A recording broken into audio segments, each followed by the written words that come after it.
भगवन बगिया बीचे फुलवा का चनार बा, कोई न लोढ़निहार बाना।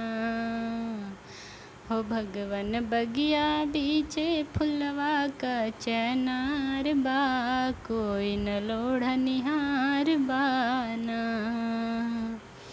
फुलवा लोढ़े शंकर दानी, उनके संगवा गौरा रानी। फुलवा लोढ़े शंकर दानी, फुलवा लोढ़े शंकर दानी, उनके संगवा गौरा रानी। उनके जटा में गंगा के धार बा, कोई न लोढ़निहार बाना।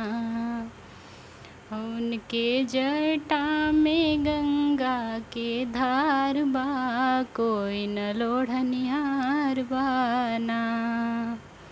भगवन बगिया बीचे फुलवा का चनार बा, कोई न लोढ़निहार बाना।